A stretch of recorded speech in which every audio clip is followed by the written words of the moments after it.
அபிஷேகத்தின் வல்லமை ஒவ்வொரு மனிதனுக்கும் ஒவ்வொரு இதும். தேவ அபிஷேகம் சிம்சோன் மத்தியில் இறங்கும் பொழுது அவன் சாதாரண மனுஷன் பலம் கொண்டவனாய் மாறுகிறான். அல்லேலூயா. சாதாரண பேர்ல எத்தனை பேர்? 1000 பேர் வந்தாலும் ஆயுதமே இல்லாம ஒரு சின்ன எலும்பு துண்டு இருந்தா போதும், அதை வச்சு அவன் சமாளிச்சிருவான். ஆனா தினந்தோறும் உன்னை விசேஷமாய் மாற்ற வேண்டும் என்றால், உன் வாழ்க்கை விசேஷமாக வெளிப்பட வேண்டும் என்றால், உன் வாழ்க்கையில ஒரு விடுதலை ஏற்பட வேண்டும் என்றால், தேவ அபிஷேகம் உன் வாழ்க்கையில இடைப்பட வேண்டும். அல்லேலூயா. அப்ப சாதாரண மனிதனை அசாதாரண மனிதனாய் மாற்றுவது இந்த அபிஷேகம். அல்லேலூயா. இந்த அபிஷேகம் உனக்குள்ள இருக்கும் பொழுதுதான் அந்த அனாயிண்டிங் நடக்கும். ஆனா புதிய ஏற்பாட்டு காலத்துல, பழைய ஏற்பாட்டுல ஒவ்வொரு இடத்துல ஒவ்வொரு அவயங்கள ஒருவருக்கு அபிஷேகம் இருந்தது. தேவ அபிஷேகம் இருக்குன்னா நீ ஒண்ணுமே இல்லாத காரியம் கூட நீ செய்கிற காரியத்தை கர்த்தர் விசேஷமாய் மாற்றுவார். அல்லேலூயா. விசுவாசிக்கிறாமே சொல்லுவோமே.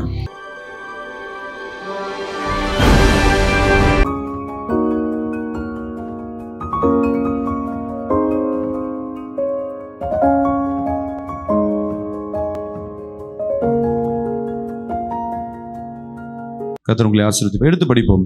மத்தேயு 21ஆம் அதிகாரம் 22ஆம் வசனத்தை வாசிக்க கேட்போமா? மேலும் நீங்கள் விசுவாசம் உள்ளவர்களாய் ஜெபத்திலே எவைகளை கேட்பீர்களோ, ஜெபத்தில் எவைகளை கேட்பீர்களோ அவைகள் எல்லாம் பெறுவீர்கள் என்றார். ஆமென். அல்லேலூயா. மேலும் நீங்கள் விசுவாசம் உள்ளவர்களாய் ஜெபத்தில் எவைகளை கேட்பீர்களோ அவைகள் எல்லாம் பெறுவீர்கள் என்றார். மேலும் நீங்கள் விசுவாசம் உள்ளவர்களாய் ஜெபத்திலே எவைகளை கேட்கிறீர்களோ அவைகள் எல்லாம் பெறுவீர்கள் என்றார். என் அன்பு ஜனமே, இன்னைக்கு ஜெபத்துக்கு வந்திருக்கும். வசனம் சொல்லுது, மேலும் நீங்கள் விசுவாசம் உள்ளவர்களாய் ஜெபத்திலே எவைகளை கேட்கிறீர்களோ அவைகள் எல்லாவற்றையும் பெற்றுக்கொள்ள முடியும். நம்ம ஜெபம் என்பது நார்மலா நம்ம சொல்ற ஒரு விண்ணப்பமா இல்லாதபடி விசுவாசமுள்ள ஜெபமா இருக்க வேண்டும். எப்படி? எனக்கு ஒரு காரியம் நடக்கணும் அப்படி ஜெபத்தில் வைக்கும் பொழுது என் தேவன் அதை நிச்சயமா எனக்கு தருவார் என்ற அந்த விசுவாசத்தோடு நீங்க ஜெபிக்கும் பொழுது தேவன் அந்த விண்ணப்பத்திற்கு பதிலை கொடுப்பார். ஒரு ஆமென் சொல்லுவோமே. அல்லேலூயா. அதற்கு முதலாவது உங்களுக்கு ஆவியான துணை ஒன்று வேணும்.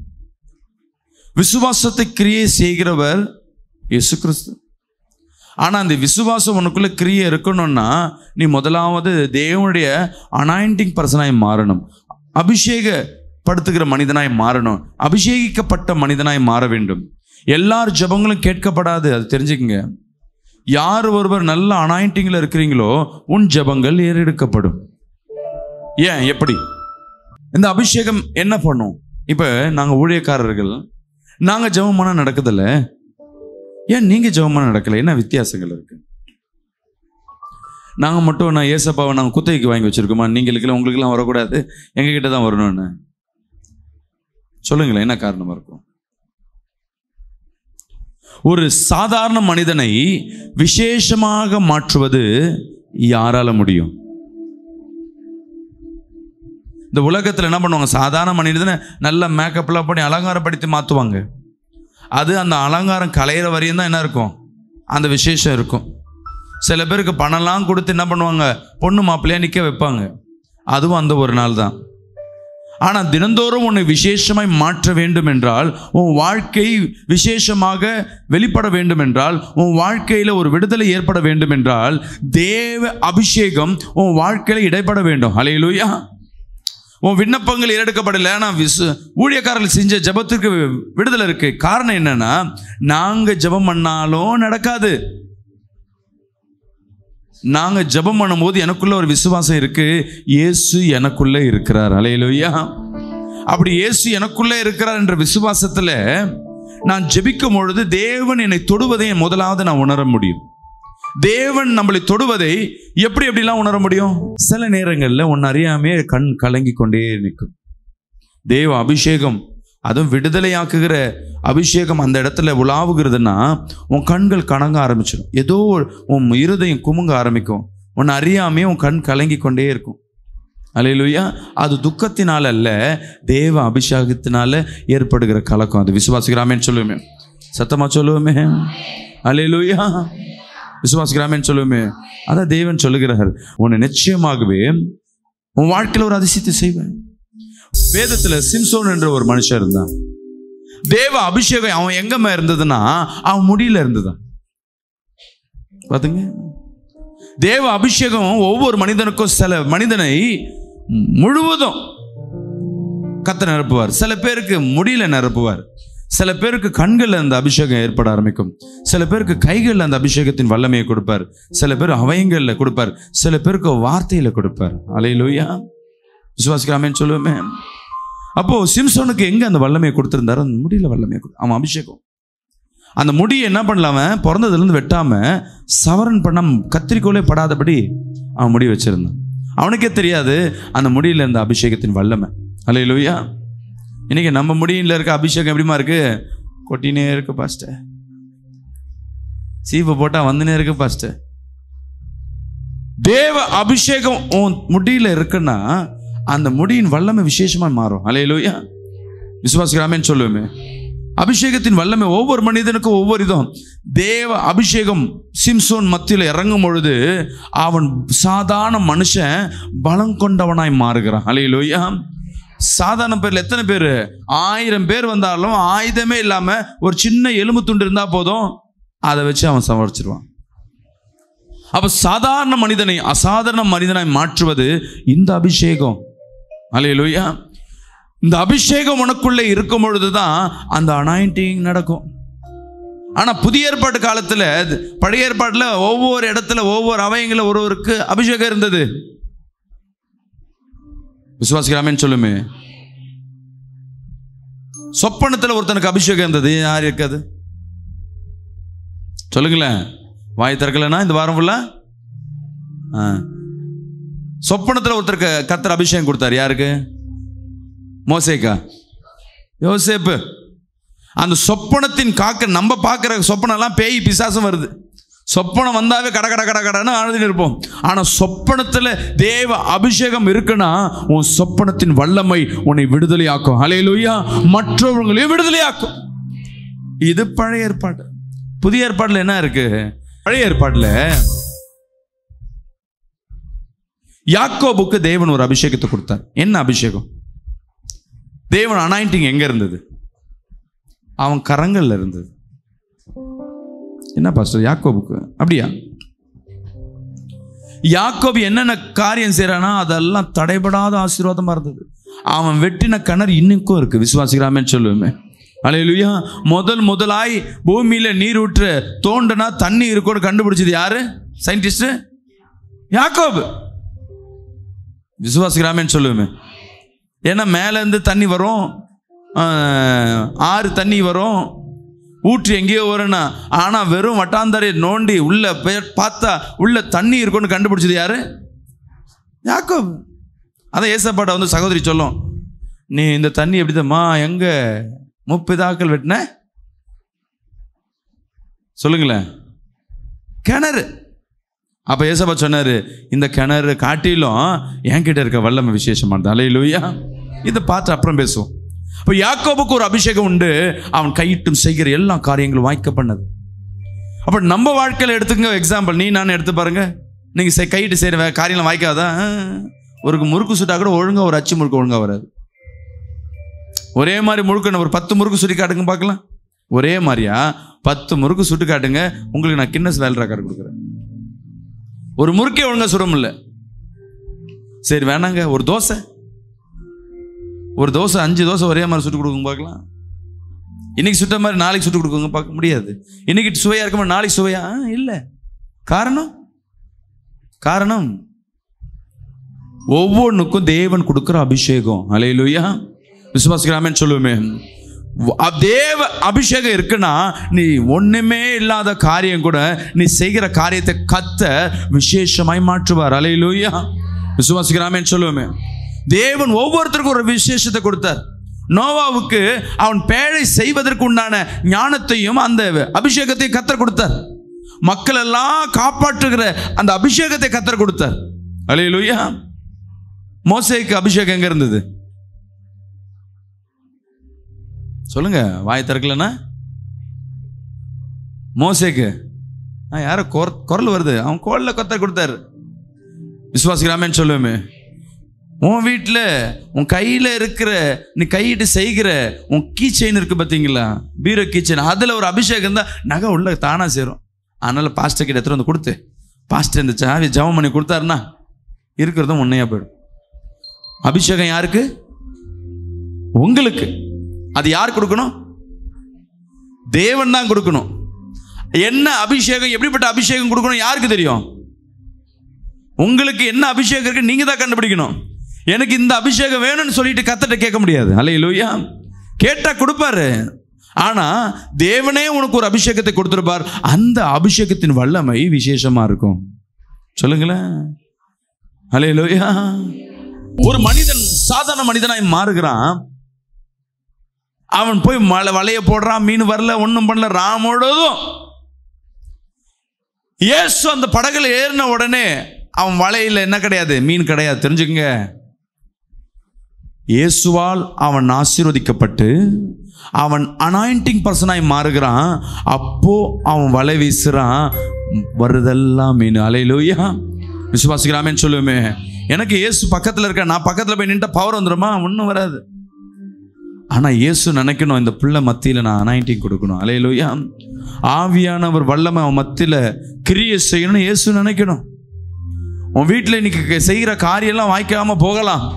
ஆனால் தேவ அனாயிண்டிங் உன் வீட்டுக்குள்ளே உள்ள வருது என்றால், விசுவாசிக்கிறாமேன்னு சொல்லுவேமே, நீ பிடிக்கிறதெல்லாம் விசேஷ மீனாக தான் இருக்கும். அல்லேலூயா. அப்போ அந்த அனாயிண்டிங் நீ பெற்றுக்கொள்ளணும்ல, நீ செய்கிற காரியம். அப்போ அவன் வலையில் அனாயிண்டிங் இருந்ததா, அவன் உடம்புல எங்கே அனாயிண்டிங் கரெக்டாக சொல்லுங்க பார்க்கலாம். மீன் வலையை போட்டது யாரு? சீமோனா, பேதுருவா, யூதாஸா? அதில் கரெக்டாக இருக்கும். கரெக்டு. இப்போ பேதுரு வலையை போட்டாச்சு. இப்போ அந்த பேதுரு வலை போடும்போது இந்த அனாயிண்டிங் பேதுருக்கு எந்த இடத்துல இருந்தது? கரெக்டாக சொல்லுங்க. தேவ அனாயிண்டிங் அவன் கண்ணு மேலே பட்டது. அவன் காரியம் இதுவரையும் அவன் கண் வெறுமையாக இருந்தது. இப்போ பார்க்குற இடம் பெருக்கத்தை பார்க்குறான். அல்லேலூயா. விசுவாசிக்கிறாமேன்னு சொல்லுவேமே. அல்லேலூயா. அவன் போகிற இடம்லாம் அதுக்கப்புறமேட்டு அவன் கண்ணு முழுவதும் அவன் எழுந்து பிரசங்கிக்க ஆரம்பிச்சானா பெருக்கத்தை பார்க்க ஆரம்பிச்சான். விசுவாசிக்கிறாமேன்னு சொல்லுவேமே. அவன் கண்ணு இதுவரையும் என்ன பார்த்துருக்கொண்டு இருக்கு? இன்னைக்கு உன் கண்ணு தான் உன் சரீரத்துக்கு வெளிச்சம். நம்ம கண்ணு எதை பார்க்குது? வெறுமையை பார்த்து கொண்டிருக்கு, இயலாமையை பார்த்து கொண்டிருக்கு, ஒண்ணுமே இல்லைன்னு பார்த்து கொண்டிருக்கு, தோல்வியை பார்த்து கொண்டிருக்கு. ஆனா என் தேவனாகிய கர்த்தர் இன்னைக்கு உன்னோடு பேசி கொண்டிருக்கிறார். உன் கண்ணு மேல தேவ அபிஷேகம் இருக்குன்னா நீ பார்க்கிற காரியம் எல்லாம் நலமா இருக்கும். அல்லேலூயா. என் பிள்ளைக்கு திருமணமே ஆகல, உன் கண்ணு பார்த்துன்னு இருக்கு. தேவ அபிஷேகம் உன் மேல தீல இருக்குன்னா உன் பிள்ளை திருமணத்தை உன் கண்கள் பார்க்கும். அல்லேலூயா. மோசேக்கு அந்த கொடுப்பனை இல்லை, கானான் தேசத்தை பார்க்கிற கொடுப்பனை கண்ணு இருந்துச்சு, மோசேக்கு இருந்தது. ஆனா சில அபிஷேகம் இருக்கு, அதை அனுபவிக்கிற அபிஷேகம். வலை கிழிகிற அளவுக்கு மீனை பிடிச்சார் யாரு? பேதுரு. சாப்பிட்டார் எல்லாத்தையும்.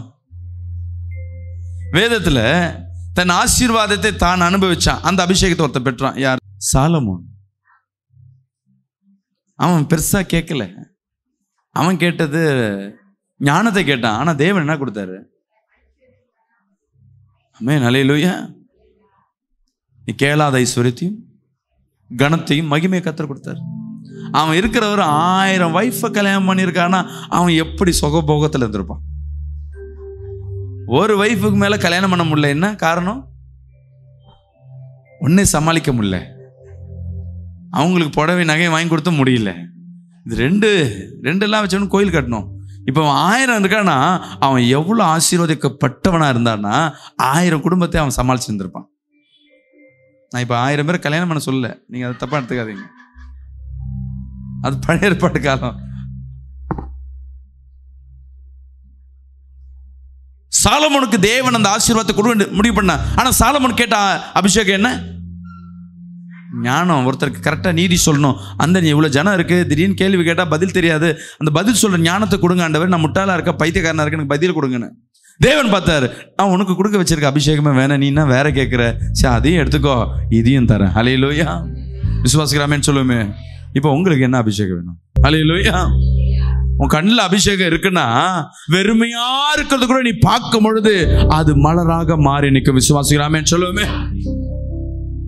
உன் காலில் அபிஷேகம் இருக்குன்னா வட்டாந்தரையா இருக்குது, நீ மிதிக்கிறது சொந்தமாகும், அந்த இடத்துல வளர்ச்சியும் ஏற்பட ஆரம்பிக்கும். ஹல்லேலூயா. சரீரத்தில் அபிஷேகம் இருக்குன்னா உன் சரீரத்தின் அபிஷேகம் விசேஷமாய் மாறும். யாருக்கு சரீரத்தில் அபிஷேகம் இருக்கு? பக்கத்தில் பேசாது, இங்கே சொல்லுங்க. வாயை திறந்து சொல்லனா இந்த வாரம் சாப்பாடு வயிற்றுல போகாது. சொல்லிட்டேன். ஏதாவது ஒன்று சொல்லிடுங்க. ஆமே நல்லையாவது சொல்லிடுங்க. ஆமே. இப்போ சொல்லுங்க, சரீரத்தில் யாருக்கு அபிஷேகம் உண்டு? லாசர். இயேசு கணக்கில் எடுக்காதம்மா. வேதத்தில் எவ்வளோ பேர் இருக்கிறாங்க. சரீரத்தில் அபிஷேகம் யாருக்கு இருக்கு? மரித்து போன பிள்ளை மத்தியில அவர் படுத்து எழுந்தார். ஹல்லேலூயா. அதுதான் எங்க பண்ணாரு இயேசு கிறிஸ்து. அவர் ஜீவனா இருக்கும் பொழுது, அவர் அதிசயத்தை செய்யும் பொழுது, மரித்து போன ஒரு பிள்ளை மத்தியில் அவர் என்ன பண்ணாரு? மேல படுத்து எழுந்திருச்சார். விசுவாசிக்கிறாமேன்னு சொல்லுமே. உன் சரீரத்தில் அபிஷேகம் இருக்குன்னா நீ தொடுற இடம் எல்லாம் வல்லமையா மாறும். விசுவாசிக்கிறாமேன்னு சொல்லுமே. ஹல்லேலூயா. விசுவாசிக்கிறாமேன்னு சொல்லுமே. அதெல்லாம் அபிஷேகத்தை பெற்றுக்கொள்ளுங்க, பெற்றுக்கொள்ளுங்க, பெற்றுக்கொள்ள சொல்லுங்க. இந்த அபிஷேகத்தை நான் என்ன பண்றது? ஹல்லேலூயா. நார்மலா இருக்கிறவங்களுக்கு உன்னை தொட்டா வல்லமை தெரியாது. பிசாசின் பிடியிலையும் இல்லை தேவ வல்லமையோடு இருக்கிறவங்களுக்கு ஒன்று தொடும்பொழுது அந்த அபிஷேகம் அவங்களை டிராவல் பண்ணுவதை உணர முடியும். ஹல்லேலூயா. இயேசுவின் ஆடையில் இருந்தது அபிஷேகம். இவங்க எல்லாம் சரீரம், அவன் ஆளுக்கு ஒன்று. ஆனா இயேசு ஆடையை தொட்ட அபிஷேகம், பார்வை பட்ட அபிஷேகம், வார்த்தை சொன்ன அபிஷேகம். விசுவாசிக்கலாமே சொல்லுமே. இப்ப ஏதாவது அபிஷேகம் கேப் விட்டனமா? என்னென்ன அபிஷேகம் சொன்ன சொல்லுங்க பார்க்கலாம். கண்ணு, கையு, காலு, சரீரம், முடி. வார்த்தை யாருமா அபிஷேகத்துல வச்சிருந்தா? வார்த்தையில யார் இடத்துல அபிஷேகம் வச்சிருந்தார் கர்த்தர்? பழைய ஏற்பாடு நிறைய பேர்ட்ட வச்சிருந்தாரு. மோசே மட்டும் இல்லம்மா, யார் யார் தீர்க்கதரிசியா கர்த்தர் பயன்படுத்தினாரோ அவங்கவுங்க வாயை திறந்தாவே போதும், அது அப்படியே நடக்கும். ஹல்லேலூயா. ஆபிரகாம் ஒரு தீர்க்கதரிசி தான், தெரியுங்களா? நோவா ஒரு தீர்க்கதரிசி தான், தெரியுமா? எல்லாரும் ஒரு தீர்க்கதரிசி தான். தாவீது ஒரு தீர்க்கதரிசி தான், தெரியுமா? வாயை திறந்து எது சொன்ன நடக்கும். அந்த அபிஷேகம் இருக்கணும். விசுவாசிக்கிறாமேன்னு சொல்லுவேன். இன்னைக்கு கத்தர் யாரை கத்தர் ஜெபிக்கிறான், முதல் அபிஷேகம் எங்க வெளிப்படும்னா உன் வாயிலிருந்து, வார்த்தையிலிருந்து. ஹல்லேலூயா. இதுதான் முதல் பேசிக்கே. உன் வாயிலிருந்து புறப்படுகிற வார்த்தையில அந்த அனாயிண்டிங் இருக்குன்னா அதுல ஒரு வல்லமை ஏற்படும். ஹல்லேலூயா. அந்த வல்லமை, அந்த வார்த்தை கிரியை செய்யும். ஏன்னா தேவன் வார்த்தையா இருக்கிறார். அந்த வார்த்தையை யார் யார் பிரயோஜனப்படுத்துறீங்களோ வல்லமை உண்டு. உன் முடியல அபிஷேகம் இருக்கு, நீ விசுவாசிக்கணும். கொட்டுதா முடி, கவலைப்படாத. ஆண்டவரே இந்த முடியை அபிஷேகப்படுத்து. நீ எதுக்கு அபிஷேகப்படுத்த சொல்லுவ? முடி கொட்டாம நிக்கணும்னு. இந்த முடி அபிஷேகமா இருக்கணும். என் முடி யார் மேல படுதோ அவங்க விடுதலை ஆகணும். நீ ஜெபம் பண்ணி பாரு. சொட்ட மண்டை அதனால ஒரு முடி பட்டாலும் அங்க அற்புதம் நடக்கும். ஹல்லேலூயா. எல்லாம் போறாங்களே இந்த அந்தோனியார் கோயிலுக்கு. அவர் யார்? அவரு கடவுளா? என்ன மாதிரி அந்த காலத்துல இருந்த ஒரு போதகர், பேய் பிசாசை ஒட்டுகிற ஒரு போதகர். அவருக்கு இன்னைக்கு சிலையை வச்சுட்டு இயேசுக்கு விரோதம் என்ன பண்றது? அவங்களுக்கு ஈக்குவலா அந்த அந்தோனியாரை போய் கும்பிடுறாங்க. அவரோட கெட்டப் என்ன? நிறைய பேர் அந்தோனியார் கோயிலுக்கு போறாங்க. அந்தோனியார் கட்டிங்னு ஒன்று இருக்கு, தெரியுங்களா? இங்க கட் பண்ணிட்டு இங்க கட் பண்ணி முடி ரவுண்டா வச்சு வானன்னா சட்டியை தலையில கவுத்து வச்ச மாதிரி வச்சிருப்பாங்க. ஆனா அவர் வல்லமை உண்டு. ஹல்லேலூயா. இப்போ முடி வல்லமைன்னா முடி அழகாது. நீ கண்கள் பார்க்கறது வேற. மனுஷன் வந்து உன் அழகை பார்க்க மாட்டாமா, உன்கிட்ட இருக்க திறமையை தான் பார்ப்பான். விசுவாசிக்கிறாமேன்னு சொல்லுமே. உன்கிட்ட இருக்க வல்லமை தான் பார்ப்பான். கோடீஸ்வரன்லாம் பாருங்க, எவனா ஸ்மார்ட்டா இருக்கிறானா தொப்பையும் தொந்தையும் தான் சுத்தி நிற்பான். நிறைய பேரை பாருங்க, நிறைய கோடீஸ்வரங்களை எடுத்து பாருங்க, பணம் இருக்கும், சரீரத்தில் இருக்கா இல்லை, அவன் கிட்ட இருக்க திறமை, அதை வச்சுதான் எல்லாம் பார்ப்பாங்க. ஹல்லேலூயா. விசேஷமா இருக்க போதகர் யார் யார் சொல்லுங்க? நம்ம டிஜே தினகரன் வந்து ஸ்டைலாக இருந்தாரா? முடியெல்லாம் நிறைய இருந்ததுங்களா? இல்லை ஆள் பாடி நல்லா இருந்தாரா? தலை இல்லை, நடக்க முடியல. இப்படி தான் வல்லமை வெளிப்படுகிற இடத்துல எல்லாம் பாடி எப்படி இருக்காது? விசேஷமா தெரியாது. ஆனா அவர்களுக்கிட்ட இந்த தலையிலிருந்து ஒரு அபிஷேகம் வெளிப்படும், முடியிலேருந்து ஒரு அபிஷேகம் வெளிப்படும், அப்புறம் வார்த்தையிலேருந்து ஒரு அபிஷேகம் வெளிப்படும், அவங்க பாதையிலேருந்து வெளிப்படும். அநேக தீர்க்கதரிசிகள், அநேக ஊழியக்காரர்கள் கால்களை கழுவி அந்த தண்ணீரை வீடு ஃபுல்லாக தெளிப்பாங்க தெரியுங்களா? அது ஆசீர்வதிக்கப்பட்ட தண்ணீர்ன்ட்டு. ஹல்லேலூயா. விசுவாசிக்கிறாமேன்னு சொல்லுவேமே. அப்போ கர்த்தர் ஊழியக்காரர்கள் இது பண்ணுவாரா, உங்களையும் இது பண்ணுவாரா? பழைய ஏற்பாட்டில் ஆவியானவர் ஒருவராக இருந்தார், அவர் ஒருத்தர் மத்தியில தான் அசைவாடி கொண்டிருந்தார். புதிய ஏற்பாட்டில் தேவன் இயேசு கிறிஸ்து மற்ற பாவங்களை அவர் ஏற்றுக்கொண்டது நிமித்தமாக ஆவியானவர் பகிர்ந்தளிக்கப்பட்டார். விசுவாசிக்கிறாமேன்னு சொல்லுமே. அல்லேலூயா. ஒவ்வொரு கேட்ட கிரியைகளுக்கு ஏற்றவாறு ஆவியானவர் பகிர்ந்தளிக்கப்பட்டார். நீ விசுவாசினா தேவ மகிமை முழுசா அனுபவிக்க முடியும். விசுவாசிக்கிறாமேன்னு சொல்லுமே. அல்லேலூயா. இயேசுக்கு அப்புறமேட்டு சீஷர்கள் முழுமையாக அபிஷேகம் பெற்ற மனிதராக உலாவினாங்க. அல்லேலூயா. நிழல் பட்டு வியாதியஸ்தர் குணமானாங்க. விசுவாசிக்கிறாமேன்னு சொல்லுவேன். எப்படி? நிழல் பட்டு. நிழல்ல ஒரு அபிஷேகம் இருக்கு என் அன்பு சகோதரி சகோதரிய.